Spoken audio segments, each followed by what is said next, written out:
Okay. நான் இப்ப பிரஸ்ஸுக்கு நீங்க மீடியா எழுதுற சில விஷயங்கள் இப்ப எல்லாரும் பொதுவா பேசுற விஷயங்களாவே இருந்தது. நான் இந்த படத்த பத்தி சில விஷயங்கள், அது அது நீங்க எழுதணும், அத பத்தி நீங்க பேசணும் அப்படின்றது தான் என்னுடைய பேச்சோட இதா இருக்க போது. ஃபார்மலா இந்த பேச்ச நான் ஆரம்பிக்கிறேன். அம் லட்சுமிகாந்தன் கொலை வழக்கு ஒரு அறிமுகம்.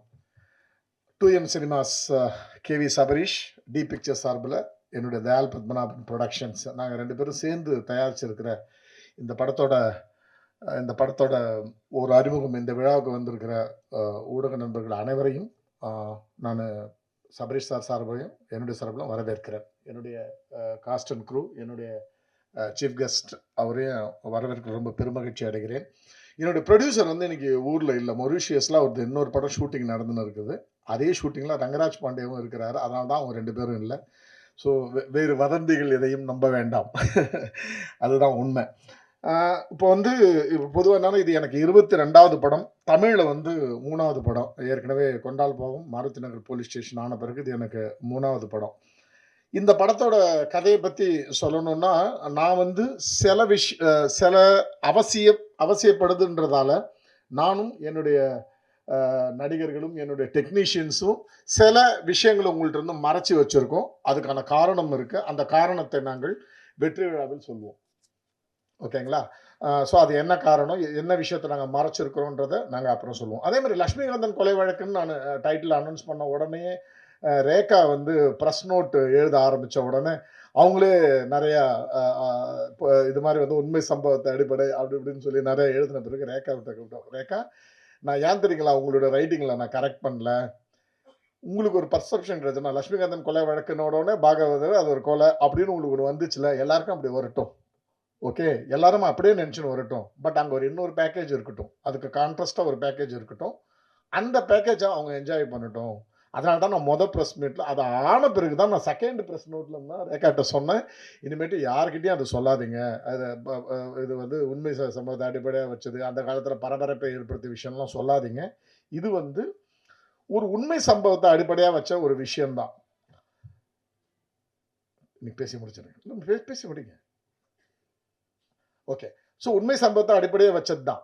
என்னன்னா, ஒரு கதையா ஒரு ஒரு ஒரு ஒரு கதைக்குள்ள பார்த்தீங்கன்னா, ஒரு தூக்கு தண்டனை கைதி 3:15 மணிலேருந்து 5:15 மணிக்குள்ள அவனுக்கு நடக்க போற அந்த ப்ரொசீஜர், அந்த ப்ராசஸ், அவனை தூக்கிலிட போறாங்க. அந்த 2 மணி நேரத்துல 1972ல் நடக்கிற கதை. 72 அக்டோபர் 17ஆம் தேதி எம்ஜிஆர் ஏடிஎம்கே அந்த கட்சியை ஆரம்பிச்ச அன்னைக்கு நடக்கிற ஒரு கதையை ரெஃபரன்ஸா வச்சுக்கிட்டான். அது எதுக்குன்றது இங்க படம் பார்க்குறப்ப தெரியும். அதுல இருந்தும் ஒரு 3 வருஷத்துக்கு முன்னாடி 69ல இருந்து அவனுடைய கதையை அந்த 2 மணி நேரம் கேப்ல அவனுடைய கதையை சொல்லிட்டு போற ஒரு டிராவல் தான், ஒரு நான் லீனியர் படம் தான் இது. இதுல ரொம்ப கோரான விஷயம் ஒரு political drama, political crime drama. 5 பேர் உட்கார்ந்து பேசுறப்ப, இப்போ ஒரு சிறுமி பாலியல் பலாத்காரம் ஆயிருக்கிற ஒரு விஷயத்த ஒரு 5 பேர் நம்ம டிஸ்கஸ் பண்றப்ப, 5 பேரும் அவன் கையில கிடைச்ச சாவடிக்கணும்டா, ஒரு குழந்தைய போயிட்டு அப்படின்னு ஒரு பார்வை தான் பொதுவா வரும். எனக்கு ஒரு 15 வருஷத்துக்கு முன்னாடி இருந்து எப்பவுமே என்ன தோணும் அப்படின்னா, ஒரு ரோட்ல ஒருத்தன் ஒரு 5 ரவுடிங்க சேர்ந்து ஒருத்தனை கொல்றாங்க அப்படின்றப்ப, அந்த 5 பேர் மேல எனக்கு கோவம் வராமலே இருந்துச்சு. ஒரு 15 வருஷத்துக்கு முன்னால இருந்து இந்த விஷயங்கள் வந்தது.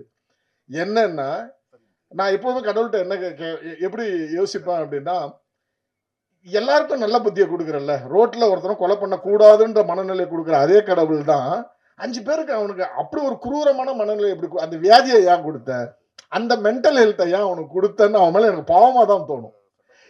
எனக்கு அவன் மேல கோபமே வராது. இது ஒரு 15 வருஷமா எனக்கு ஒரு மெச்சூரிட்டி வந்த பிறகு எனக்கு வந்த ஒரு தாட் ப்ராசஸ். எந்த குற்றவாளியின் மேலேயும் எனக்கு கோபம் வராது. அதுக்காக நான் அந்த குற்றத்தை சப்போர்ட் பண்றதா அர்த்தம் இல்லை.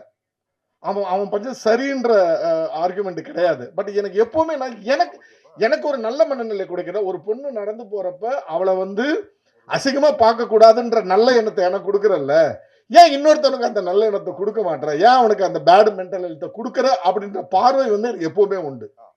ஸோ இந்த படத்திலையும் ஒரு குற்றவாளி, ஏன் அந்த குற்றவாளி அவனை நம்ம பார்க்குற பார்வை இருக்குல்ல, ஒரு மரண தண்டனைன்றது என்னால தண்டனையா பார்க்க முடியல. மரண தண்டனைன்றது என்னால ஒரு கொலையா தான் பார்க்க முடியுது.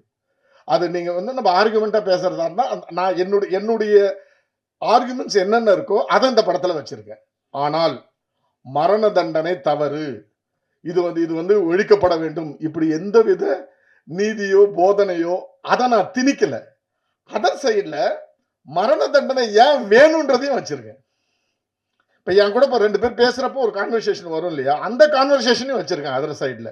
அதே மாதிரி படத்தோட எண்டுல கன்க்ளூட் பண்றப்ப கூட ஒரு விஷயத்த ரொம்ப கிளியரா சொல்லியிருக்கேன். என்னன்னா, இது மரண தண்டனை வேண்டுமா, வேண்டாமா அப்படின்றதுக்கான படம் தானே தவிர, எதையுமே நியாயப்படுத்துற படம் கிடையாது. எண்டுல வேணுமா, வேணாமான்றத நீங்க சொல்லுங்க. உரிமைக்கான குரல் தான். அதுக்கான மாற்றத்துக்கான ஒரு வழின்ற மாரி ஒரு விஷயத்த சொல்லி படத்த முடிச்சிருக்கேன். இதுல அழகான ஒரு காதல் கதை இருக்கு. ஆம், நல்ல ஒரு அம்மா சென்டிமென்ட் இருக்கு. இதுல 2, 3 விஷயங்கள மட்டும் நானு சொல்ல விரும்புறேன். ஒண்ணு என்னன்னா, அது கதையோட களத்த பத்தி சொல்லிட்டேன். ஆக்டர்ஸ பத்தி சொல்றப்ப, நான் வந்து என்கிட்ட எப்பவுமே ஆரவ் சார் சொன்ன மாதிரி, நான் ஒரு டைம்ல ஒரு ஹீரோவ மட்டுமே ஒரு ஆக்டர நான் ஹீரோவ அப்ரோச் பண்ண மாட்டேன் எப்பவுமே. எந்த ஹீரோவையும் அப்ரோச் பண்ண மாட்டேன். ஆக்டர்ஸ் தான் அப்ரோச் பண்ணுவேன் நானு. எனக்கு பிடித்த நடிகர்களை நான் இது பண்ண தவிர, நட்சத்திரங்களை நான் எப்பவுமே அணுக மாட்டேன். ஸோ நான் வந்து எப்படின்னா, ஒரே டைம்ல ஒரு 5, 6 பேருக்கு கதை அப்ரோச் பண்ணிட்டே இருப்பேன். ஏ, பி, சி, டின்னு அப்ரோச் பண்ணினே இருக்கிறப்ப, அதுல ஆரவ் சாரும் ஒருத்தர். இந்த கதைய வெற்றி சார்ட்ட சொல்லிருந்தப்ப பேரலலா நான் ஆரவ் கிட்டயும் அந்த கதைய சொன்னேன். சொன்னப்ப எனக்கு ஆரவ் நான் அப்ரோச் பண்ணதிலேயே 2 பேர் தான் கிளாரிட்டியா எனக்கு சொன்னோம். ஒண்ணு வெற்றி சார், இன்னொரு ஆரவ். மிச்சம் எல்லா ஹீரோ கிட்டயும் ஒரு கன்ஃப்யூஷன். சார் இதுல ஒரு பொலிட்டிக்கல் விஷயம் இருக்கே. அது வந்து நாளைக்கு தப்பாயிடுமா? அதுல ஒரு டயலாக் ஒண்ணு இருக்கே. அது வந்து இன்னைக்கு ஆளுங்கட்சிக்கு இதாயிடுமா? அப்படிலாம் சில விஷயங்கள்லாம் வந்தப்ப இவங்க 2 பேரும் மட்டும் தான் ஒரு கிளாரிட்டி இருந்தது. அதுல ஆரவ் சாருடைய அந்த வார்த்தை எனக்கு ரொம்ப புடிச்சுச்சு. சார் நான் வந்து ஒரு வேற லீக்ல டிராவல் பண்றதுக்கு இருக்கேன். இந்த ஜானர விட்டு நான் இந்த ஜானர்ல போலான்னு இருக்கேன். இத மீறி நான் இந்த படம் பண்ணணும்னு நீங்க சொன்னீங்கன்னா, நான் பண்ணுவேன் சார். அப்படின்னு தான் எனக்கு சொன்னார். நான் சொன்னேன், சார் உங்களுடைய கரியர்ல நீங்க ஒரு பிளான் பண்ண போறப்போ உங்கள நான் ஃபோர்ஸ் பண்ண விரும்பல.